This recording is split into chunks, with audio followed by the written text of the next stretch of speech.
नागपूर एमआयडीसीमध्ये बिबट्याच्या कातडीची तस्करी उघड, 5 जण ताब्यात. नवापूर एमआयडीसी परिसरात बिबट्या या संरक्षित वन्य प्राण्याच्या कातडीची तस्करी करणाऱ्या टोळीवर मोठी कारवाई करण्यात आलेली आहे. 5 संशयितांना मुद्देमालासह ताब्यात घेण्यात आलेलं आहे. ही कारवाई wild life crime petrol bureau, Mumbai पथक आणि वन विभागाच्या संयुक्त मोहिमेत करण्यात आली.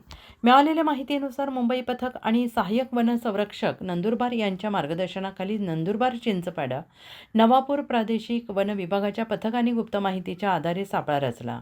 दरम्यान आरोपी बिबट्याच्या कातडीचे तुकडे विक्रीसाठी वाहतूक करत असताना त्यांना रंगेहात पकडण्यात आले. या कारवाईत बिबट्याच्या कातडीचे तुकडे जप्त करण्यात आलेले असून वाहतुकीसाठी वापरण्यात आलेली पांढरी मारुती स्विफ्ट कार क्रमांक GJ26A1513 तसेच 3 दुचाकी वाहने जप्त करण्यात आली आहेत.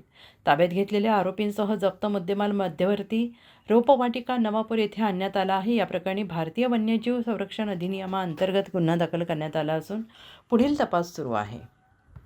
12/4/2026 रोजी मिळालेल्या गुप्त माहितीद्वारे आम्हाला एक गुप्त माहिती मिळाली की काही लोक हे बिबट या वन्य प्राण्याच्या कातडीची तस्करी करणारे.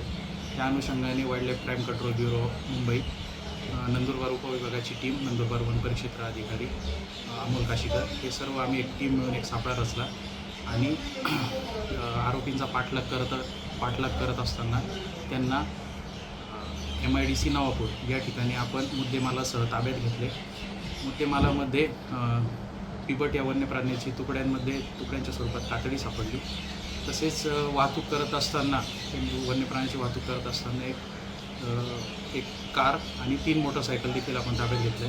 तसेच 5 संशयित आरोपी यांना आपण ताब्यात घेतलेले आहे आणि यांना आज माननीय न्यायालय नवापूर येथे हजर केले असता न्यायालयाने 5 दिवसांची वनकोठडी दिलेली आहे.